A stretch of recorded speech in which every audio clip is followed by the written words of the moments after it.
Assalamualaikum warahmatullahi wabarakatuh.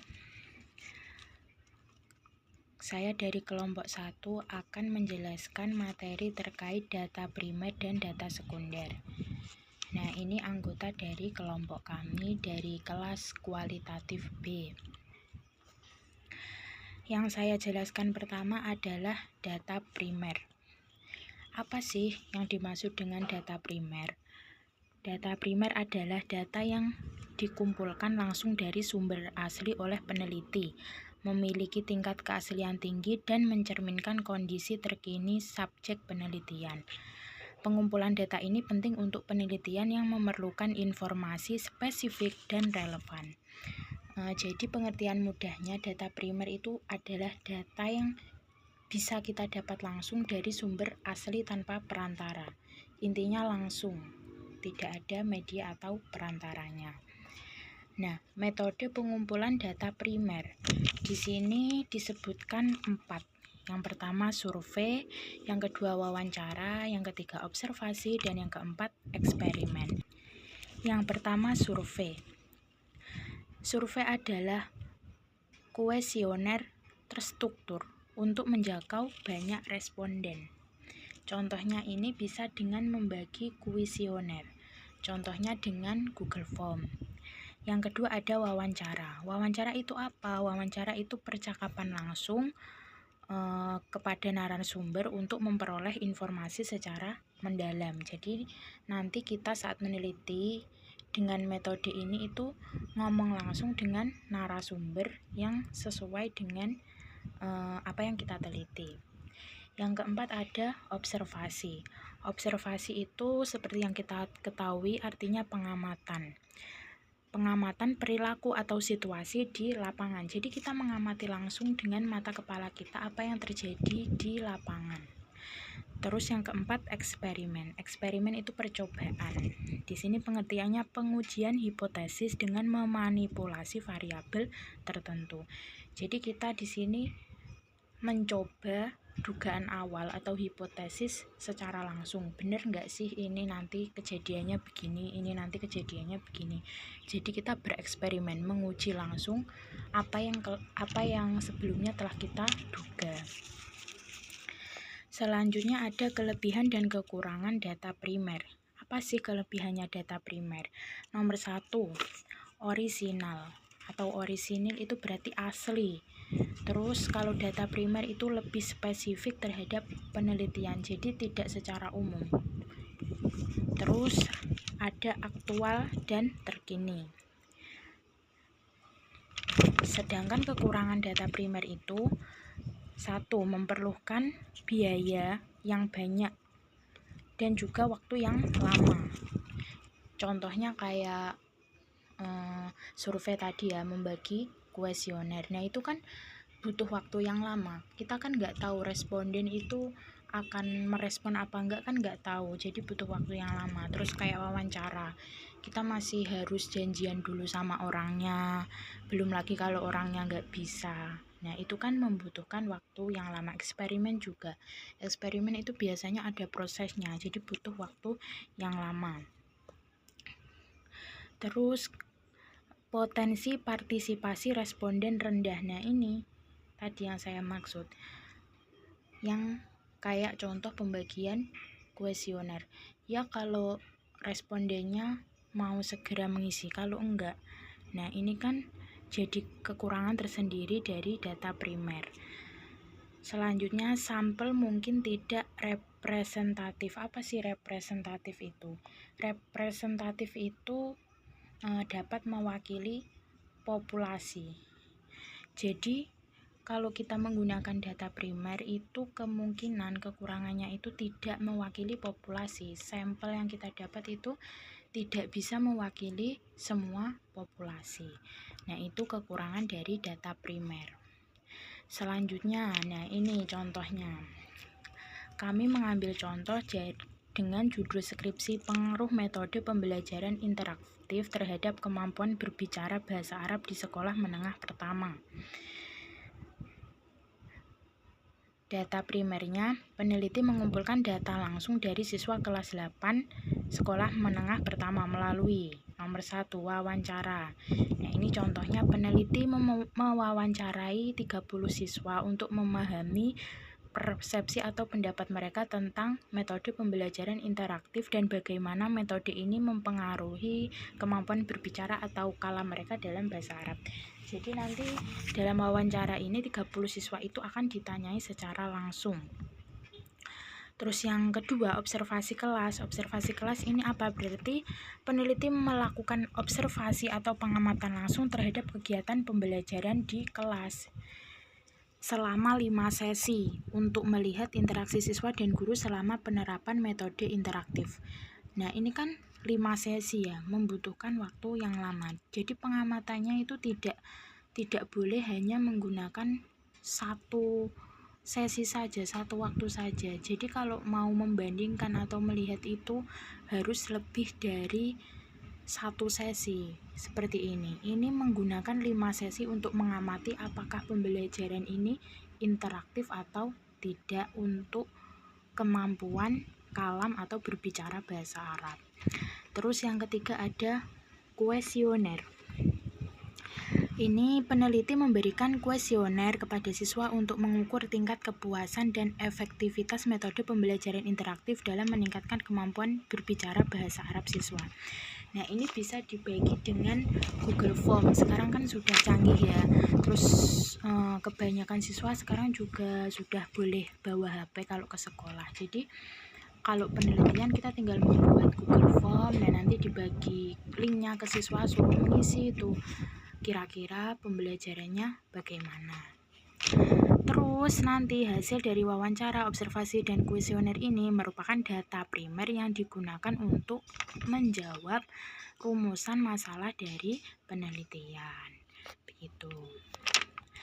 Terus pembahasan selanjutnya adalah data sekunder. Kalau tadi data primer itu diperoleh secara langsung. Kalau data sekunder itu apa sih? Data sekunder adalah data yang diperoleh peneliti secara tidak langsung melalui media perantara. Nah, kalau primer tadi kan langsung ya. Nah, kalau sekunder ini kebalikannya. Jadi secara tidak langsung, ada medianya. Contohnya, apa media contohnya? Buku, jurnal, laporan, dan dokumen lainnya. Menurut Hasan pada tahun 2002, data sekunder ini pokoknya sumber data yang sudah ada sebelumnya. Data sekunder itu juga bisa berupa dokumen, foto, video, dan lain-lainnya. Nah, itulah yang dimaksud dengan data sekunder. Selanjutnya, metode pengumpulan data sekunder. Kalau di data primer ada wawancara, kuesioner, observasi, eksperimen. Kalau di sekunder itu ada nomor 1, studi literatur. Nah, itu bisa lewat buku, jurnal, artikel ilmiah. Nah, ini kan sudah ada ya sebelumnya kayak buku, jurnal, artikel ilmiah. Jadi dia masuk ke data sekunder. Jadi nanti peneliti itu membaca-baca dari buku atau jurnal tersebut terus diolah menjadi data untuk menjawab rumusan masalah penelitiannya. Terus yang kedua ada dokumen internal. Contohnya catatan, rapot, atau laporan dari perusahaan atau organisasi yang terkait.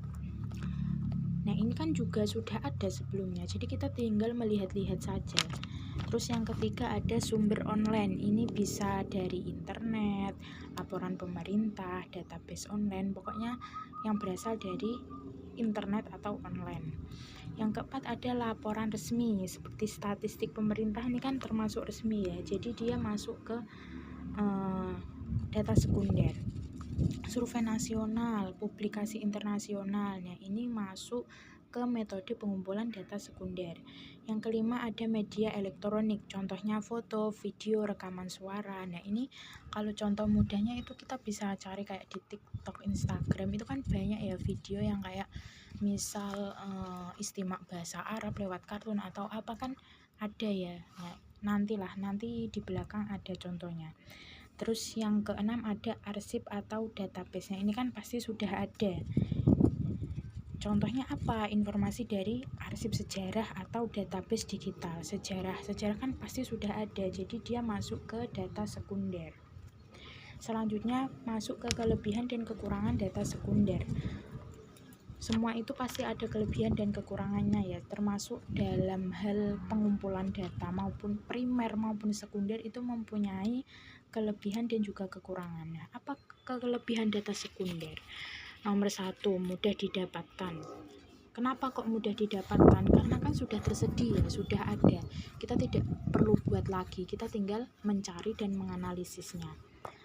Terus menghemat waktu dan biaya. Nah, ini kan kita tidak boleh effort kayak tadi wawancara terus ke rumah orangnya, nggak usah buat kuesioner di Google Form, nggak usah eksperimen observasi dengan beberapa sesi. Kita kan tinggal mencari terus menganalisis gitu aja. Biayanya kan juga lebih murah karena tidak pakai transport, tidak pakai pokoknya lebih murah. Terus menyediakan informasi tambahan. Jadi kan ini kita banyak bacanya ya kalau menganalisis dengan data sekunder ini, mengumpulkan data dengan data sekunder ini. Jadi kita lebih banyak mendapat informasi tambahan. Terus kekurangannya apa? Kekurangannya di sini kami menyebutkan dua garis besar, yakni data bisa kadaluarsa atau tidak relevan. Nah, ini maksudnya apa? Zaman kan bisa saja berubah. Contoh, metode mubasyarah. Kalau zaman dulu bisa saja metode mubasyarah itu efektif. Kalau diteliti hasilnya efektif. Tapi kalau sekarang kan kita perlu eksperimen, perlu dengan data primer. Kan belum tentu di zaman sekarang metode mubasyarah itu efektif. Jadi bisa kadaluarsa dan tidak, data tersebut bisa kadaluarsa dan tidak relevan. Bisa saja di tahun 2005 metode mubasyarah itu relevan dan efektif. Tapi kalau sekarang dengan Gen Z yang sudah memiliki berbagai macam gaya belajar, pasti metode mubasyarah itu tidak efektif untuk beberapa siswa. Jadi itu. Terus yang kedua, ketergantungan pada sumber data. Nah, ini sumber datanya kan tadi sudah ada. Kita tidak ada perubahan di sini. Jadi ya stop pada data tersebut. Kita harus cari data sebanyaknya. Nah, ini masuk ke contohnya. Di sini kami mengambil contoh judul skripsi analisis faktor-faktor yang mempengaruhi motivasi belajar bahasa Arab di kalangan siswa SMA. Data sekundernya, peneliti menggunakan sumber-sumber berikut untuk melengkapi data penelitian. Nomor 1, laporan penelitian terdahulu, menggunakan hasil penelitian sebelumnya yang membahas motivasi belajar bahasa di sekolah, seperti jurnal ilmiah dan tesis terkait. Jadi nanti peneliti mencari jurnal-jurnal yang cocok dengan variabel judul skripsi dari peneliti. Di sini variabelnya motivasi belajar, faktor-faktor yang mempengaruhi motivasi belajar bahasa Arab siswa. Nah, ini berarti peneliti harus mencari penelitian yang telah dilakukan sebelumnya yang sama dengan variabel ini. Terus yang kedua, data statistik pemerintah, mengakses data dari BPS tentang tingkat partisipasi pendidikan di Indonesia serta data terkait pendidikan bahasa asing di sekolah menengah. Nah, ini bisa peneliti nanti mencari data dari BPS, terus meminta datanya, terus diolah, dianalisis. Yang ketiga, buku referensi akademik, mengutip buku-buku akademik yang membahas teori motivasi belajar, pendekatan pembelajaran bahasa asing, dan faktor-faktor yang mengaruhi motivasi siswa. Nah, ini cari referensi dari buku, berarti kan banyak ya ahli-ahli pendidikan yang memiliki teori tentang motivasi belajar. Nah, ini bisa lah isi dari penelitian tersebut dikutip atau diambil dari buku-buku ini. Yang keempat, ada artikel jurnal, menggunakan artikel jurnal yang membahas motivasi belajar bahasa Arab dari perspektif psikologi pendidikan dan teori pembelajaran. Nah, ini kan artikel-artikel juga pasti banyak ya yang membahas tentang faktor yang mengaruhi motivasi belajar siswa. Nah, ini bisa diambil terus nanti dibaca-baca dan dianalisis. Terus sumber-sumber di atas bisa menjadi data sekunder yang mendukung analisis dalam penelitian. Nah, mungkin hanya itu yang bisa saya sampaikan. Saya dari perwakilan kelompok 1, mohon maaf apabila ada salah kata dan juga kesalahan. Ihdinas siratal mustaqim. Syukron ala ihtimamikum. Assalamualaikum warahmatullahi wabarakatuh.